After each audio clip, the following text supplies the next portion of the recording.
Bom dia, Júlio. Bom dia, pessoal. Vou projetar minha tela aqui.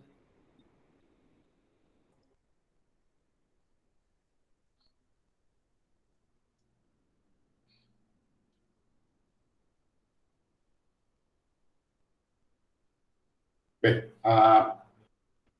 eu separei para a gente discutir um pouco nessa manhã a cirurgia minimamente invasiva e câncer ginecológico, porque nós estamos retomando nossas atividades cirúrgicas de forma mais intensa nesse pós-pandemia, e a gente retomou no nosso serviço as cirurgias minimamente invasivas nos casos de câncer ginecológico. E eu acho importante a gente retomar alguns pontos e alguns conceitos para os residentes e mesmo para os outros membros do departamento.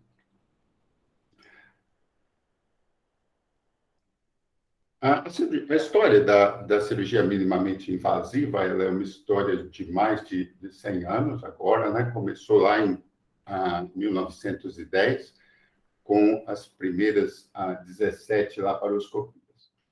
No entanto, o método ganhou mais popularidade a partir da década de 80, com a introdução da videolaparoscopia, o que permitiu a realização de procedimentos mais complexos por equipes completas, porque antes disso, a laparoscopia era realizada com um sistema de ótica simples, sem a vídeo, e isso permitia apenas ao cirurgião a visualização da cavidade abdominal e pélvica.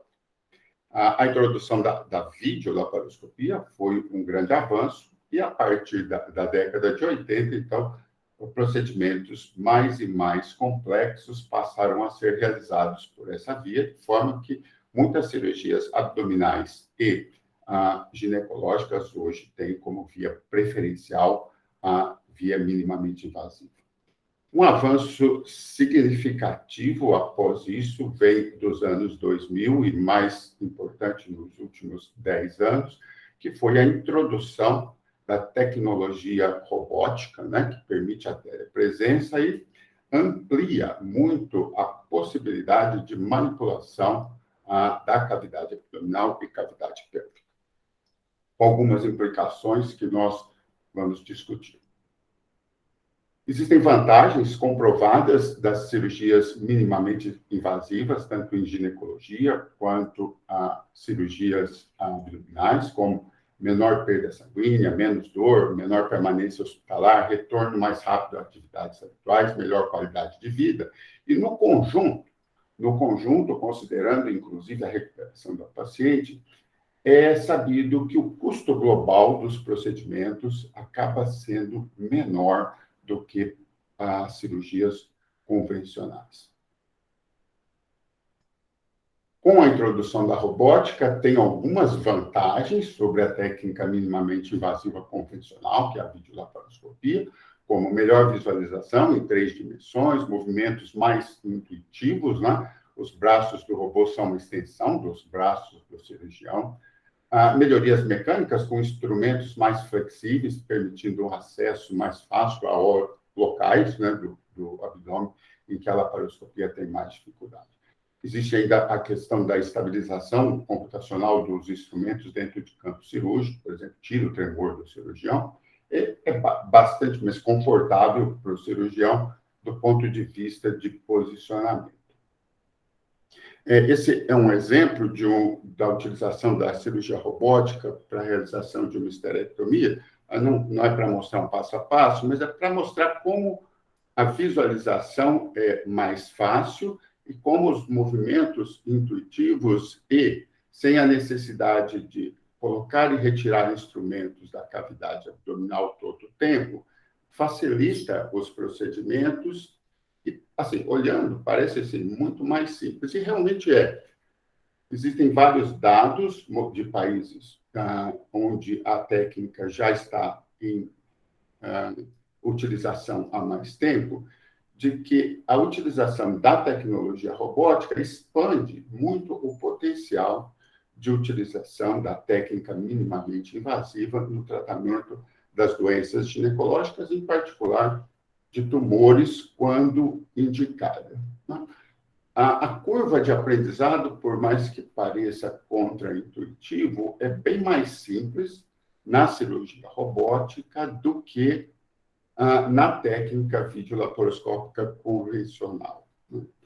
Eu vou passar o filme, deixar o filme rodar um pouquinho para que a gente possa verificar. Aí, por exemplo, a cauterização do infundíbulo, a soltura em uma esterectomia, né? A cauterização do peritônio e o descolamento da bexiga.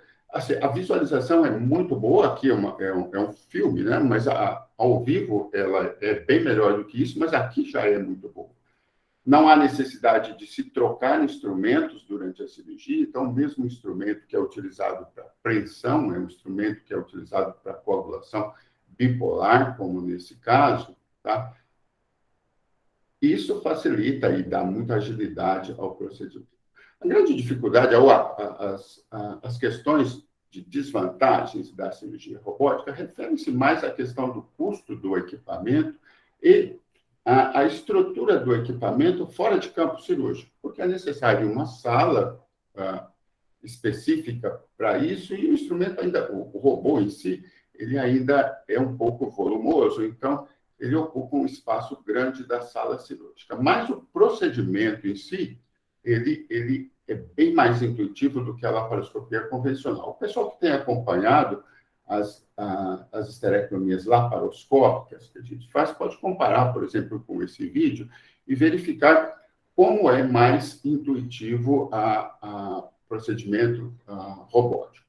Por exemplo, para suturas, como a sutura da cúpula vaginal, que a gente gasta um tempinho maior durante a cirurgia laparoscópica convencional, na cirurgia robótica é muito facilitada, porque os movimentos são mais intuitivos, você movimenta as suas duas mãos, como você faz na cirurgia convencional, aberta, né? Instrumentos, por exemplo, como porta-agulha, já cortam o fio, isso facilita bastante. Bem, esses são aspectos iniciais que eu queria comentar sobre a cirurgia minimamente invasiva, e agora eu gostaria de discutir a utilização desses procedimentos em oncologia ginecológica. Primeiramente, eu vou comentar com vocês um pouco sobre a utilização da técnica minimamente invasiva no câncer de endométrio.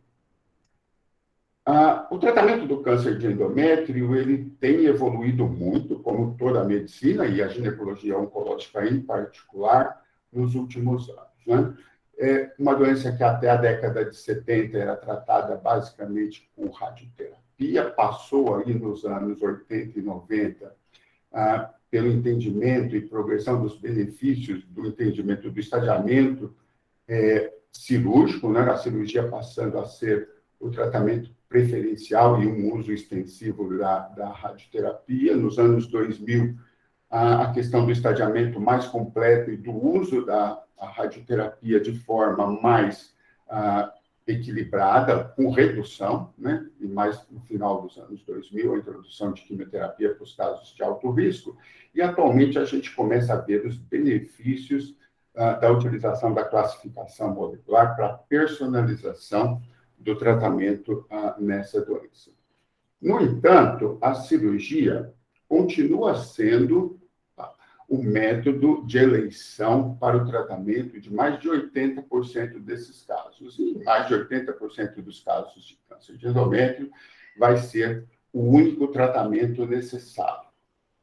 Mas existem desafios importantes, né, que a gente trata quando a gente considera essa questão, que é o perfil da paciente que tem câncer de endométrio. É uma doença que está frequentemente associada a um quadro geral de síndrome metabólica. Muitas pacientes são diabéticas, hipertensas, e a obesidade é praticamente a regra, o que leva a uma incidência não desprezível de complicações pós-operatórias, internação prolongada e mesmo complicações intraoperatórias.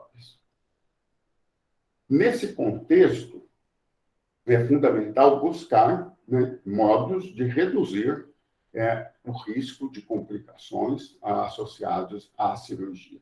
Né? A cirurgia ela tem um papel fundamental aí no estadiamento cirúrgico e tratamento das doenças confinadas ao útero, mas pode ter também um papel no estadiamento mais completo de pós-tratamento neoadjuvante, em pacientes que eventualmente têm envolvimento grosseiro do colo ou definição de sítio primário em casos de doença extrauterina. Mas a grande maioria dos casos de câncer de endométrio está aqui nesse primeiro grupo e se beneficiarão muito da cirurgia. Um outro aspecto que ressalta a importância da cirurgia no câncer de endométrio, e para o prognóstico, inclusive, da doença, é esse estudo aqui de 2017, mostrando o impacto negativo de se atrasar a cirurgia no câncer de endométrio. Então, aqui, a gente pode ver que o risco de mortalidade, né, ele aumenta substancialmente em mulheres de baixo risco, né, aquelas mulheres que têm o tumor tratado basicamente por cirurgia, se a gente posterga a cirurgia a partir de 15 semanas aqui após o diagnóstico. Então, isso mostra que a cirurgia tem um papel fundamental, que ela deve ser feita precocemente. Então, a paciente tem uma obesidade mórbida. Não faz nenhum sentido você tratar a obesidade antes de tratar o câncer de endométrio. Você precisa tratar o tumor cirurgicamente. Isso também vale para os tumores de alto risco.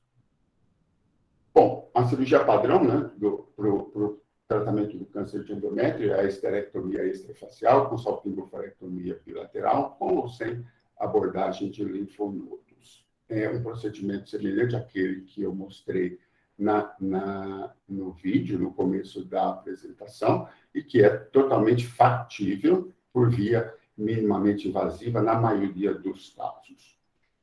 Uma questão que sempre se discute, mas que tem ganhado, assim, tá praticamente resolvida na literatura, é a questão da necessidade ou não de linfadenectomia pélvica sistemática. Do ponto de vista de sobrevida, a linfadenectomia ela não modifica a sobrevida, então ela teria um papel apenas na definição de adjuvância, por exemplo, na identificação de estadio 3 em pacientes de alto risco que poderiam se beneficiar de quimioterapia. Mas a linfadenectomia sistemática, ela também tem sido substituída por métodos menos invasivos e hoje acredita-se que a utilização da biópsia do linfonodo sentinela, principalmente utilizando a técnica da edichelina verde com fluorescência, é inclusive superior à linfadenectomia sistemática para detecção de metástases linfonodais. Essa técnica ela é muito melhor executada utilizando-se via minimamente invasiva, tanto com o azul, que nós utilizamos aqui no nosso serviço, quanto com a fluorescência, que, por exemplo, na cirurgia robótica é muito simples, porque o próprio robô, a estrutura do robô já tem a iluminação com fluorescência e a aplicação do filtro é bastante simplificada. Dessa forma, a cirurgia minimamente invasiva, ela reúne todas as condições ou os preceitos técnicos para serem aplicados ao tratamento de mulheres com tumores de endométrio, principalmente aquelas que têm um tumor restrito ao corpo uterino, presumivelmente estadio 1. Pacientes com doença disseminada, aí é outra questão, mas elas constituem apenas 20% no máximo dos tumores endometriais. Então, a priori, a cirurgia minimamente invasiva teria potencial de utilização em pelo menos 80% dos casos de tumores de endométrio. Com vantagens do ponto de vista técnico em termos de visualização, em termos de execução de técnicas como o linfonodo sentinela, porque é mais simples de ser realizado na via minimamente invasiva do que numa cirurgia aberta. Não é impossível na cirurgia aberta, mas é mais fácil na minimamente invasiva. E com vantagens importantes do ponto de vista de complicações intraoperatórias, complicações pós-operatórias precoces e complicações pós-operatórias tardias. Essa questão ela já é documentada e conhecida desde lá do meado da década passada. No entanto, também é conhecida a questão da qualidade de vida, né? A cirurgia laparoscópica ou a cirurgia robótica, elas são iguais nessa questão, elas produzem uma qualidade de vida no pós-operatório, assim, muito significante a diferença entre o grupo que faz cirurgia minimamente invasiva e o grupo que faz a cirurgia convencional. A diferença de recuperação no pós-operatório, de reassumir as atividades habituais de conforto, é muito diferente mesmo. Isso é bem documentado na literatura. O que não era bem documentado até o início da década passada é a questão da segurança oncológica, né? E que é fundamental em termos de sobrevida, em termos de recorrência, né? De intervalo livre de progressão. E isso foi bem trabalhado em 2 estudos robustos, estudos clínicos randomizados, né? Esse, publicado aqui em 2012, é um exemplo, o LAP2, que comparou aí, num grupo de 2:1, um trial clínico randomizado, 1.400 pacientes submetidas à laparoscopia e 800 pacientes submetidas à laparotomia, para observar a avaliação de sobrevida global, e as curvas são absolutamente superponíveis, tá? Não há diferença em termos de desfechos oncológicos, sendo, portanto, a via minimamente invasiva garantidora de diversos benefícios no pós-operatório, em termos de complicações e de qualidade de vida, sem afetar o desfecho oncológico. Quando a gente traz isso, por exemplo, para o nosso contexto, essa é uma série histórica nossa, publicada agora esse ano, comparando a via minimamente invasiva laparoscópica, não robótica, com laparotomia, do ponto de vista de intervalo livre de doença, ou período livre de doença, esse primeiro gráfico aqui, mostrando até uma superioridade não significante da laparoscopia, mas seguramente não é inferior, assim como sobrevida global, que também a curva é um pouquinho melhor, mas seguramente não é inferior. Então, no nosso meio, que não é um estudo randomizado, mas é um estudo de mundo real, mostra que o procedimento é seguro. E isso se reproduz em estudos de registro, em grandes estudos de registro.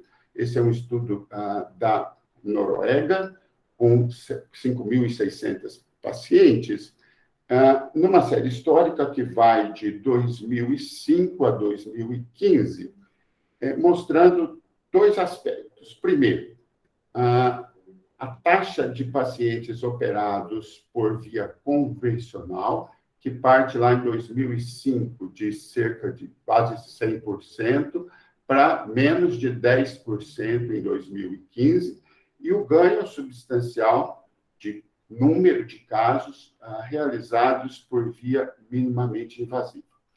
E aqui em azul, o efeito da introdução da cirurgia robótica. Por conta de ser mais intuitiva, mais fácil de aprender, se a tecnologia está disponível, ela faz com que as pessoas passem a utilizar mais a via minimamente invasiva. Porque a técnica laparoscópica, ela tem o mesmo resultado da técnica robótica, mas é mais difícil de aprender, requer uma vontade das pessoas fazerem, porque é cheia de detalhezinho, tá? Ergonomicamente não é muito legal, a gente cansa bastante, a equipe precisa estar muito bem entrosada, tá? E a organização da sala, isso é um pouquinho complicado, e as pessoas acabam não aplicando a técnica com todo o seu potencial e não expandindo muito a sua aplicação. E esse estudo, e existem outros, que mostram que a introdução da tecnologia robótica potencializa muito isso. As pessoas passam a usar mais efetivamente a técnica quando a robótica está disponível. Esse estudo também mostra que a introdução ou a ampliação da técnica minimamente invasiva, reduziu aqui em 1,1 percentual as complicações severas, reduziu de 7,3 para 6,2. É bastante significante nesse universo de pacientes.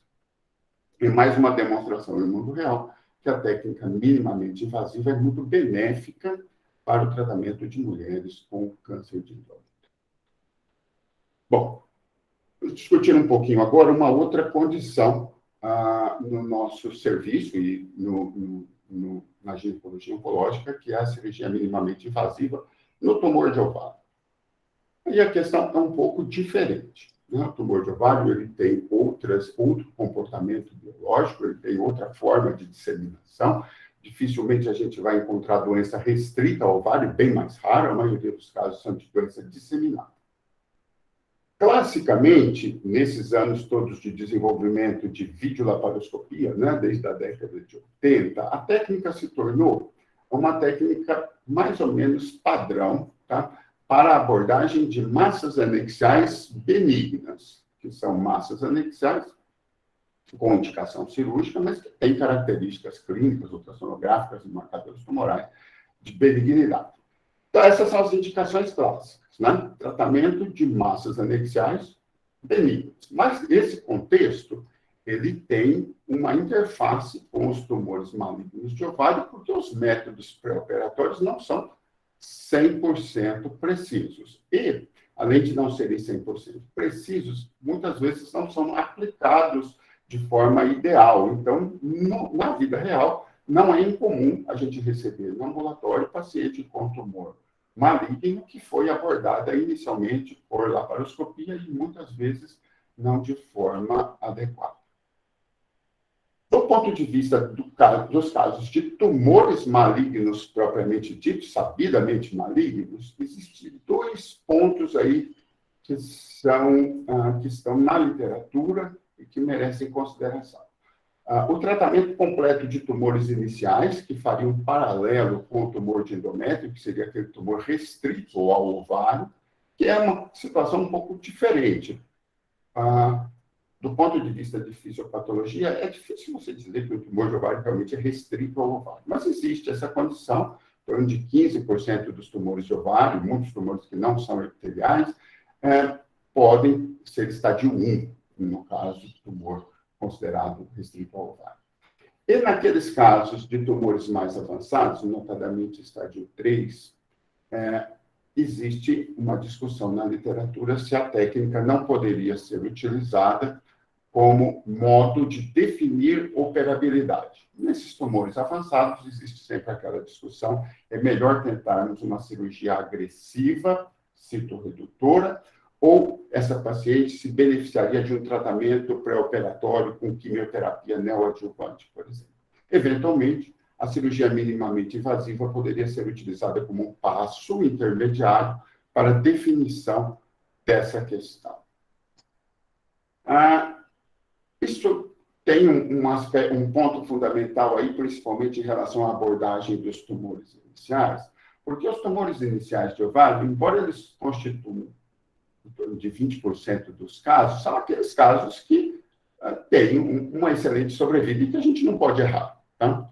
Que a gente realmente não pode errar, porque a sobrevida desses casos é boa se tratados adequadamente. Existe uma publicação recente que mostra uma preocupação em relação a essa questão. Nesses tumores considerados inicialmente restritos ao ovário, parece que um ponto fundamental de piora de prognóstico é a ruptura desses tumores durante o ato cirúrgico ou previamente ao ato cirúrgico, mas a ruptura do tumor parece ser um ponto importante, reduzindo uma sobrevida aí em 5 anos. Aqui esse gráfico é de 4, né?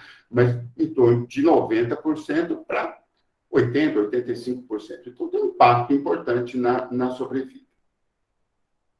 Essa ruptura, ela é ruim do ponto de vista de prognóstico, independente da via que se utiliza. Ela é ruim na laparoscopia, ruim na laparotomia. Tá? Se não há ruptura, aparentemente a laparoscopia, ou a via minimamente invasiva e a via aberta, têm o mesmo desempenho em termos de sobrevida. Mas o que preocupa, esse estudo é publicado no Journal Oncology, no finalzinho do ano passado, o que preocupa, esse estudo é um estudo de registro nos Estados Unidos, o que preocupa é que nota-se que entre 2010 e 2015 houve um aumento importante na participação, no grupo de pacientes com tumor inicial de ovário, que é tratado por via minimamente invasiva. Sai aqui de 20% e vai para cerca de 35%. Então, quase dobra o número de casos abordados por via minimamente invasiva. E, em paralelo com isso, aumenta também de forma significante, não exatamente na mesma proporção, mas de forma significante, o número de casos de ruptura. Então, esse estudo não é um trial clínico randomizado, é um estudo de mundo real, né? Mas ele mostra que nesse universo há uma associação, tá, entre o uso de técnica minimamente invasiva e taxa de ruptura intraoperatória de tumores. Tá? O que pode levantar um alerta aí que essa técnica pode estar causando algum dano para as pacientes. Do ponto de vista... então, como nós pensamos aqui no nosso serviço? O nosso serviço, com base nisso tudo, e no fato de não haver um estudo clínico randomizado comparando as duas técnicas em termos de segurança oncológica, nós preferimos tratar tumores malignos iniciais, ou presumivelmente iniciais, com cirurgia convencional. No contexto das massas anexiais, nós, portanto, tomamos um cuidado bastante importante em não abordar inadvertidamente um tumor potencialmente maligno por técnica laparoscópica. Isso inclui uma avaliação pré-operatória muito detalhada. No caso de uma suspeita forte de um tumor maligno, nós preferimos a via convencional, tumor inicial. Inclui uma avaliação intraoperatória das massas benignas para excluir algum caso que eventualmente tenha escapado, tá? E na suspeita intraoperatória de malignidade, nós recomendamos realizar o tratamento definitivo por laparotomia e envolve a avaliação por anátomo patológico intraoperatória, que se for diagnosticado malignidade, nós também recomendamos a realização do tratamento convencional, porque não há elementos seguros para garantir que a via laparoscópica não causa nenhum dano nessa situação. Aqui, só para dar um exemplo de uma avaliação pré-operatória e lembrar que a avaliação clínica, marcadores tumorais e uma ultrassonografia bem feita por um especialista são extremamente precisas na diferenciação de massas anexiais benignas e malignas, mas nós comentamos isso lá no primeiro semestre, tem aula gravada disponível. O outro ponto, que é a definição de operabilidade de tumores avançados, né, é um outro ponto que tem uma certa divergência. Alguns serviços utilizam, na Europa, nos Estados Unidos praticamente ninguém utiliza, aqui no Brasil alguns serviços como Barretos utilizam de forma sistemática, e nós não estamos utilizando mais. Né? A laparoscopia, por exemplo, num tumor presumivelmente estadio 3, ela serviria para que a gente avaliasse o envolvimento peritoneal maciço, se tem carcinomatose em superfície diafragmática e vários outros pontos que são considerados, em geral, como situações de irressecabilidade ou de irressecabilidade cirúrgica, na cirurgia convencional, e que, se tiverem acometidos, a cirurgia deveria ser, no caso, não realizada e a paciente submetida a tratamento neoadjuvante. Mas o que tem evoluído muito nesse contexto é a utilização de exames de imagem, né? A tomografia duplamente contrastada, né? Com o contraste oral e o contraste endovenoso, a ressonância magnética e mesmo o PET-CT. Aparentemente, esses métodos são muito efetivos para a detecção de doença inoperável, principalmente quando você tem uma inter-relação importante entre o radiologista e o cirurgião, e os casos são avaliados individualmente quanto à ressecabilidade, tipo um tumor board. Isso parece ser muito efetivo e a maioria dos serviços tende a adotar esse tipo de avaliação, inclusive com biópsia percutânea dos casos considerados irressecáveis, ao invés de submeter a paciente a um procedimento cirúrgico, mesmo que via minimamente invasivo.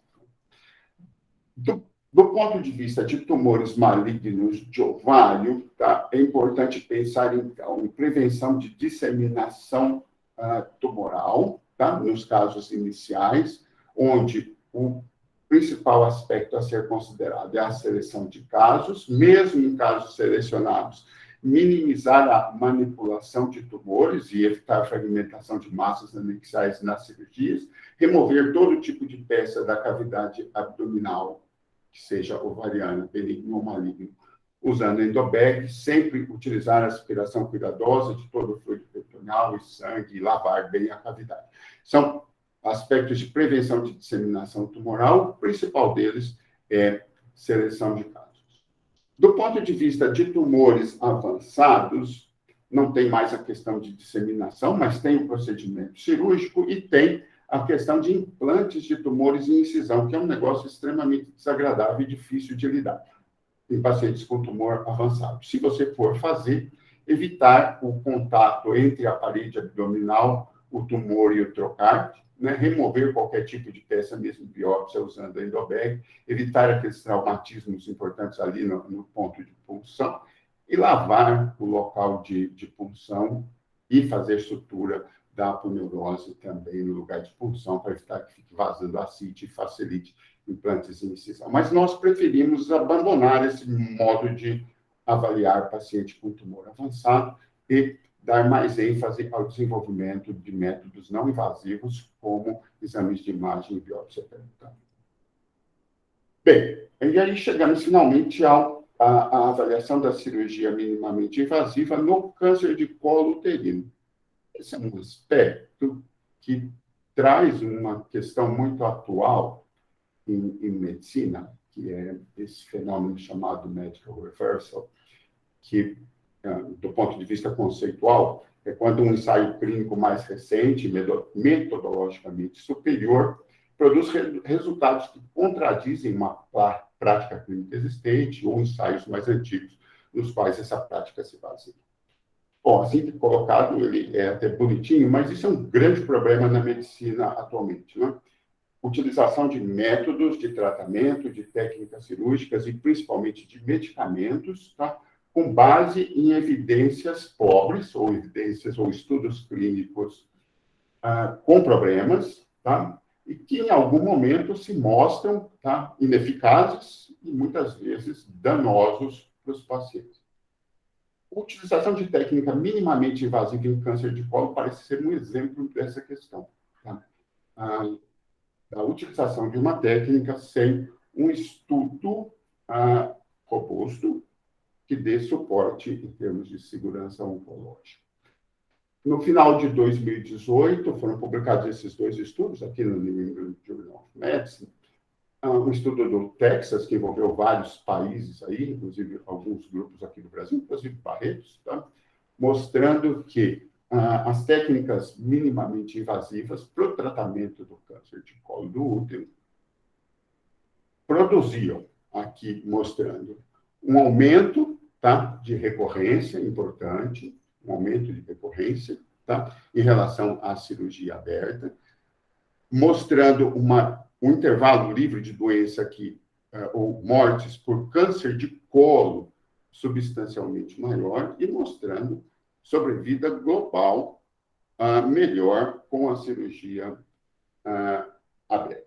Tá? Isso tem levado a uma redução substancial da utilização de técnica minimamente invasiva no câncer de colo no mundo todo. Tá? Isso parece que vale para todas as situações. Isso é um estudo de registro semelhante àquele do câncer de ovário nos Estados Unidos, publicado na mesma revista, mostrando que a partir do momento em que as técnicas minimamente invasivas começam a ser aplicadas com mais intensidade nos Estados Unidos, aqui em 2006, uma tendência de aumento de sobrevida no câncer de colo inicial, que é o que tem a aplicação da cirurgia, né?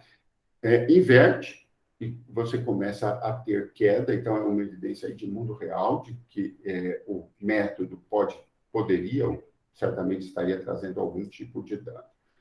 Isso vale para todos os subtipos histológicos e vale para todos os tamanhos de tumor. Não existe segurança em nenhum grupo. Esse dado, tá, ele fez com que diversos outros estudos fossem feitos em relação a isso, e esses estudos estão resumidos aqui nessa meta-análise publicada também no finalzinho do ano passado. Tá? E, tanto do ponto de vista de recorrência ou morte por câncer de colo, a cirurgia aberta é melhor, tá? Quanto do ponto de vista de mortalidade por todas as causas. Porque, eventualmente, alguém poderia dizer assim, olha, aumenta a mortalidade pelo câncer de colo, mas diminui a mortalidade por complicações operatórias, né? Porque complicação operatória em cirurgia de colo é importante, né? A mortalidade por complicação operatória é relevante em câncer de colo. E as técnicas minimamente invasivas teriam potencial para reduzir tanto essa mortalidade quanto essa morbidade. Mas, aparentemente, isso não é compensado, tá? E mesmo com a morbidade e mortalidade conhecida das técnicas abertas para o tumor de colo operável, tá? Ela permanece preferencial, tá? Então, nós recomendamos, como o mundo todo recomenda, a não utilização nessa situação. Tá? Então, aqui, como considerações que a gente utiliza na nossa prática, no nosso ambulatório, no nosso serviço, e com base nessas evidências aqui apresentadas, a cirurgia minimamente invasiva, ela é a via preferencial para os tumores de endométrio e para as massas anexais benignas. Tá? Então, isso constitui uma quantidade elevada de pacientes do nosso serviço que se beneficiam de via minimamente invasiva. Nós não utilizamos e recomendamos cautela, tá? na utilização da definição de operabilidade de tumores avançados do ovário. Tá? E, assim, acho que é melhor não usar, tá? Mas não, a evidência científica não diz isso ainda, mas acho que é melhor não utilizar nos casos de tumores iniciais de ovário que você sabe, ou que sabidamente pelos métodos operatórios podem ser malignos. Tá? E definitivamente a recomendação é não utilizar a técnica minimamente invasiva no tratamento cirúrgico da paciente com câncer de colo uterino. Esses eram os aspectos que eu gostaria de colocar para vocês nessa apresentação aí de 40 minutos da nossa reunião. Eu abriria agora para comentários, discussões, dúvidas sobre esse tema. Muito obrigado, Júlio, pela oportunidade de apresentar nosso trabalho.